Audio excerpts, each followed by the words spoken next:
Amandla kaQunda kaNdabezitha kaKhuboni kaMafukalanga. Camagu kaloku zihlwele, camagu kaloku nina abantu abadala. Namkelekile kaloku lo mzi wenkcubeko yesintu, umzi wamagqabi amaxolo neengcambu. Namkelekile kaloku lo mzi wamachiza okunyanga. Namhlanje nje ukuba nisazi ngumvulo usuku apho esiye sincokole ngalo ngezinto ezikhoyo phayana evenkileni ku-www.vusilanga.co.za. Kaloku lusuku namhlanje esifuna uba ukhuhambe uye phayana evenkileni okhangela uba yeyiphi enye into enonceda wena usisiqo okanye ikhaya lakho okanye intsapho yakho. Namhlanje kaloku sizabe sincokola nge-aloe vera oil. I-oil kaloku lena esizawungena nzulu sitsho nangona singazukwazi ukuya as detailed, but ke wena ofuna uyazi le oil nokuzenzela phayana ekhaya siyakucebisa ukuba uye naphayana koGoogle apho uzawufika ugooglishe khona i-aloe vera oil. Aza kubonisa kaloku indlela eyenziwa ngazo ilula. Xa sigqiba kaloku thina uncokola apha ekhaya sizawuthi khawuye phaa evenkileni uyozifumanela eyakho wena othi andinawo umdla namandla nexesha lokuzenzela lena i-oil. Ungalibali ke mntana omhle ukuya naphayana kwezi buttons kaloku eziza kukhumbuza ukubana ungaphoswa zinto ezikhoyo apha ekhaya ngokubana you hit that notification and subscribe ukwenzela kaloku ungashiyeki. Njengoba usazi uba sinomvulo njengoba sisenza namhlanje sibe noLwesithathu apho sincokola khona ngeyeza, sincokola ngelo gqabi, silihla amahlongwana phezulu, silitsho uba lenza ntoni medically, lenza ntoni spiritually. Ngemigqibelo kaloku uyayazi uba sincokola ngezidla umzi. We are currently considering usuku apho sizawulawula khona amaphupha, kodwa ke we know this will be a daunting task, so we are still weighing whether we'll manage na, given ukubana ininzi lento yenziwayo apha ekhaya nesikolo sesizawuvulwa, but we are really talking about it because ininzi lento inamaphupha ebantwini. One last nto ke mntana omhle singekagqithi sinjalo, siza na this last announcement njengobana i-15 kaMeyi is 4 days ukusuka ngoku, apho sithi khona wena mntu ongekayobhalisa kule Vusilanga Academy of Traditional Medicine ngokubana uye phayana kule website, uye kulaa ndawo ithi about us, uyokhangela khona le link ufilishe la form. Ukuba ukayenzi loo nto by the 15th of May, la form uzawuthi uyicofa, izucofeka because it will be deactivated okanye izawube ifriziwe ke mntana omhle kuba sizawube sivalile for the current cohort. Wena ke uphosiweyo uzawuphinde ukwazi ukujoyina after kuphume lena igroup, it would be 2 months after igroup iqalile. Baleka ke wena mntu usenomdla ufuna ufunda ngamayeza, wena mntu othi ndifuna ukwazi uzithakela, ndifuna ulazi iyeza excuse me, baleka ke uyokhangela loo form ukwenzela uba ujoyine le group iqalayo. Wena mntu othi ndizawulinda iform ibe active after 2 months and then ke siza ku-alerta ukuthi now the form is active, ukwazi kaloku ukuyobhalisa. Masiwagawuleni kaloku siwarhuqa sithethe ngayo le aloe vera oil. I-aloe vera oil njengoba sesitshilo yi-oil extractwa kwikhala, yi-oil etsalwa kwikhala eli sinalo apha phakathi kwala makhaya ethu. I-extractwe ke ngezinye ii-oils, asizuba prescriptive ke sithi wena sebenzisa AP oil, bazisebenzisa iindidi ngeendidi zee-oil, but thina apha ekhaya sisebenzisa i-coconut oil, sisebenzise ke nee-essential oils, sisebenzise high concentration okanye high levels ka-vitamin A. Uzawufika ke kwelinye ikhaya beyididiyela ngeyabo indlela, thina apha ekhaya ke siyididiyela ngezo ingredients kuphela. Ndizawuziphinda ukwenzela uba nawe othi ufuna uzenzela leya kwaBhele, thina sisebenzisa ikhala, sisebenzisa i-coconut oil at 50-50. We extract ikhala and then we take ikhala and then si-extract ijuice, siyipurifye le juice ibe ngu-pure aloe vera juice. Sithathe ke u-50-50, meaning uba uthatha 1 liter yekhala ijuice le, uzawuthatha i-1 liter ye-coconut oil and then you use both of them ke xa sewugqibile to extract. Usebenzise ke the essential oils, usebenzise i-vitamin A, yiyo kuphela into esiyisebenzisayo apha ekhaya, kanti kwezinye indawo they would even use the form of i-preservative. Kuyafuneke ke ujonge uba yeyiphi ekusutayo wena. Sigqithe ke sithethe nge-nature lena yale oil. Le oil will exist in 2 states.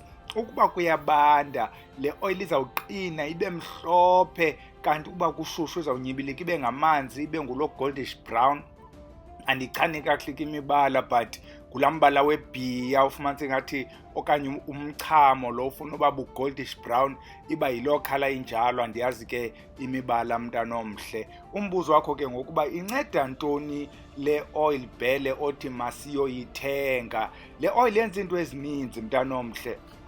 Le oil iyancedisa kwe wena mntu othi ndinenkwethu, uyayithambisa apha entloko.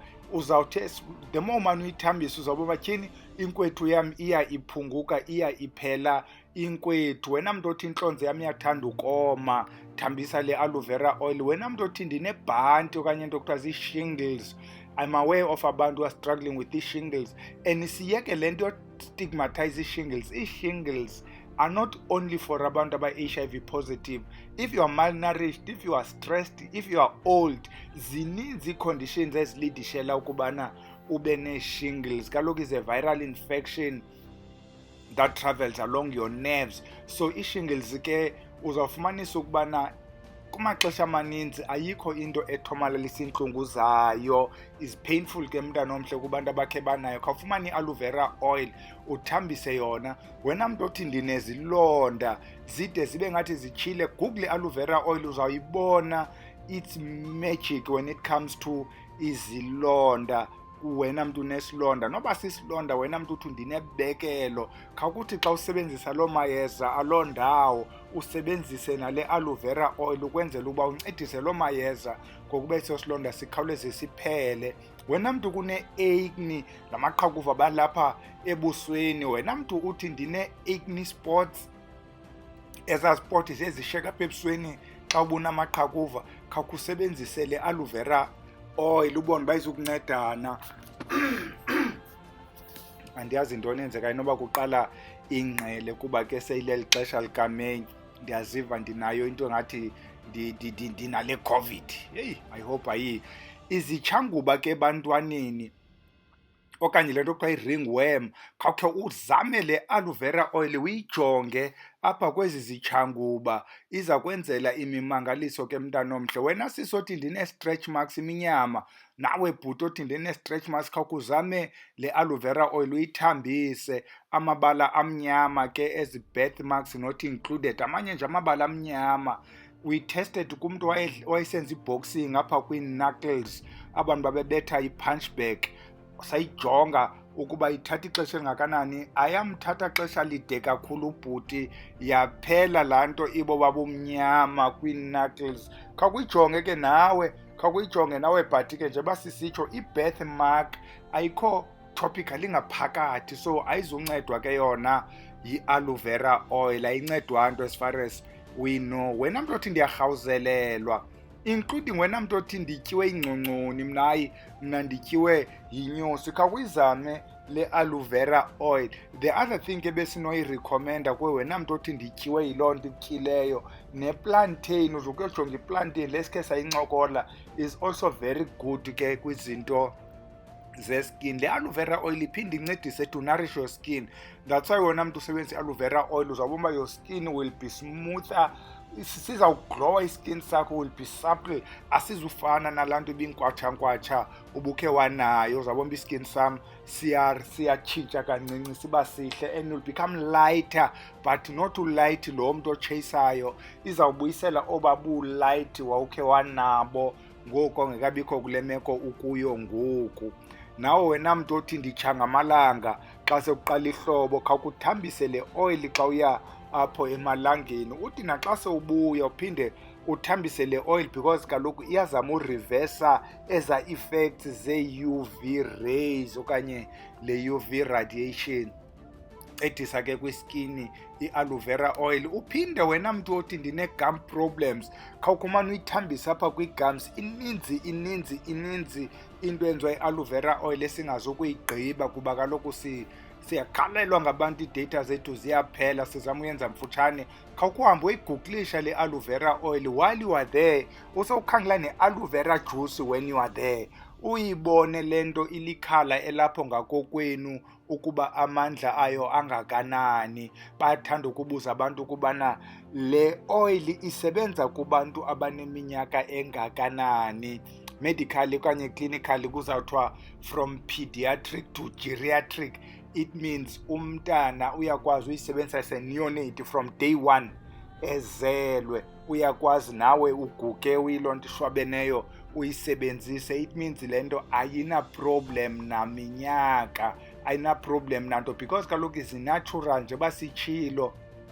Likhala ne-coconut, essential oils, vitamin A. Akho nto apha icaci uba ingakutshisa okanye yenze loo nto. You can even take it emlonyeni njengoba sithethe ngee-gums, uyithambise, ayonto inabungozi.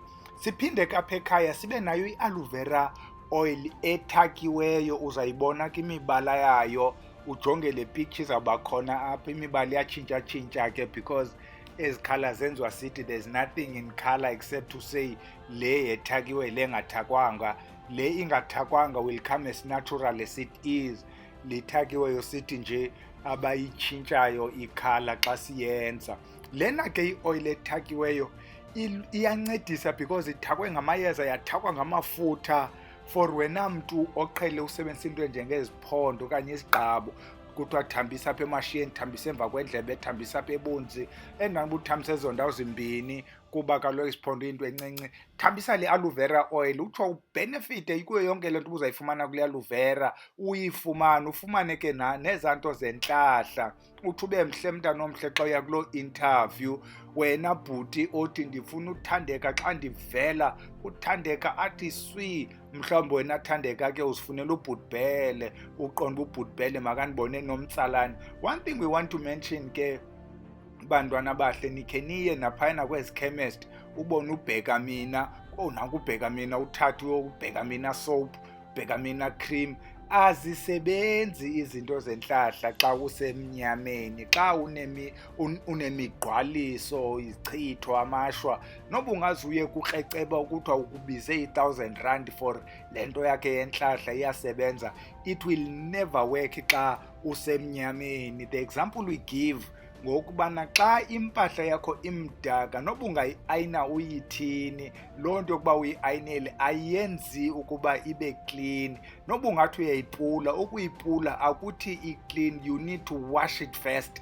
So nawe ke ukuze uthandeke kufuneka uqala ukhuphe yonke into esisikhwakhwalala kuqala, uzokwazi ke ngokugqama ube mhle, kuba kaloku izinto zentlahla zivuselela intlahlo nayo. So xa isithiwe ke mntana omhle, you are pissing in the wind, batsho abantu abakhumshayo. Ke siphinde sigqibezele kuwe namntu othi mna ndenzela ibhizinesi, mna ndenza ii-presentations, hayi mna ndingumntu ozithengisela ezi insurances zam. Ingakunceda le aloe vera oil, but thina what would recommend for wena kuba ufumane iintlanga zemali, ukwenzela imali ikwazi, imali ikuthande, imali iqhelane nawe. Bathi abantu xa bekujongile bakubone ungumntu ofanelekileyo ukuba imali yabo bengayinika wena, noko uyafanelana nemali. Xa uzifumanele ezi ntlanga zemali phayana kula online, ukuba ukwazi ke ukucofa, kuba kaloku intsha kubuninzi bethu le nto ye-online shopping sisayoyika singabanye. Ukuba yakusokolisa ke loo online shopping, sikhangele sizokwazi ukuodela kweli lethu icala, singayitsalanga ke bantu abahle, kuba yona nto besizengayo namhlanje ayizizo ezintlanga zemali. Say by the way, kodwa zifumanele, besithetha ngale coconut oil. Iyafumaneka ke, uzawuthi xa ufika phayana ufuna le coconut oil, zizawuba mbini, uzayibona engathakwanga, uyibone ethakiwe, nee-prices zazo ke azifani. Okwangoku sizawuthi masiyeke ilale, sidibane kuMvulo ozayo, sidibane ngoLwesithathu, sidibane ngeMigqibelo, sibulele ezo zihlwele ke zisidibanisayo njengoba zisaqhubeka izihlwele ukwenza. Sithi kuzo kaloku ezo zihlwele makube chosi kube hele, siyacamagusha.